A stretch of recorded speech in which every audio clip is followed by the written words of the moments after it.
Everyone has heard the lecture at least once. Clean your room.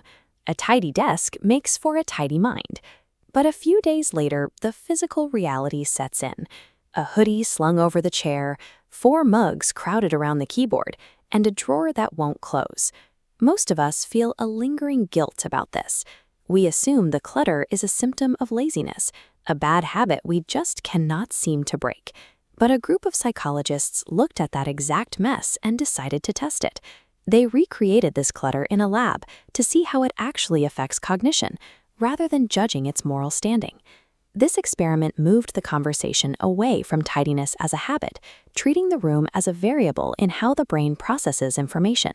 In 2013, a research team led by Kathleen Vohs at the University of Minnesota ran a straightforward experiment.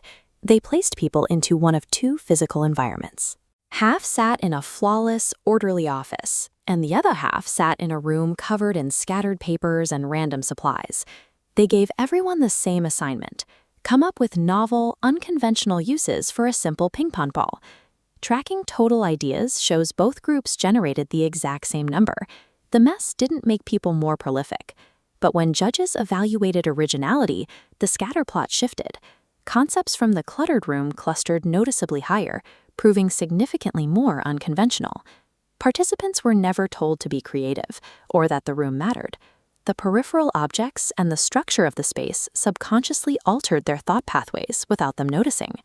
Visual clutter feeds the imagination, serving as a subtle catalyst for connections the brain might otherwise ignore. To understand why a stray receipt on your desk alters your thoughts, we have to look at biological drives. The human brain is a pattern machine, constantly scanning its surroundings to categorize objects into expected slots. A perfectly clean room satisfies this drive entirely. Everything is exactly where it belongs. Expectation met. The brain can drop off high alert and shift into autopilot. This ordered state produces specific behavioral outputs. The Minnesota researchers found that people sitting in the tidy room became more generous, made healthier choices, and strictly adhered to expected rules. This preference for structure and conventionality connects directly to the personality trait known as conscientiousness. High conscientiousness maps to strong discipline and an instinct for organization. Zero-friction environments are exceptional for managing behavior, but predictable thinking naturally yields highly predictable ideas. A cluttered space introduces visual friction. Unrelated objects, chargers, receipts, and earbuds are forced together without any logical categorization. Psychologists call the mindset required for creativity divergent thinking. Rather than marching toward one mathematically correct answer, divergent thinking generates multiple unconventional possibilities. When the brain looks at a messy room and fails to categorize the objects, it experiences a micro-failure in pattern recognition. This visual friction causes rigid logic to fracture, directly forcing the mind into divergent thinking pathways. This tolerance for visual chaos and abstract thinking is a hallmark of the personality trait openness to experience. This is why great ideas rarely happen while staring at a perfectly empty desk. They occur in messy, uncontrolled environments, like taking a shower or walking down a busy street. A rebellious, convention-breaking environment grants your specific brain full permission to stop behaving and break conventions in its own logic. Visual chaos is not a consequence-free hack for instant genius. Clutter takes a biological toll on the human attention system. The brain has to constantly burn energy deciding to actively ignore the peripheral noise around it.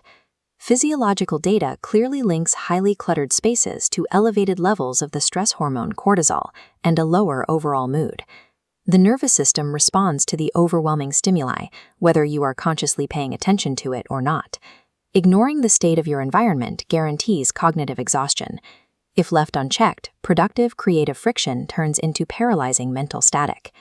There is no permanently correct state for your workspace. Order and chaos are strictly situational tools. You have to swap them based on the task in front of you. We can call the first phase create mode. This is the time for writing rough drafts, brainstorming, and hunting for unconventional angles. During create mode, deliberately allow your workspace to become visually chaotic. Maximize the stimulation. Clearing the desk before starting a difficult draft often serves as a way to avoid the cognitive friction of the work itself. Then comes finish mode.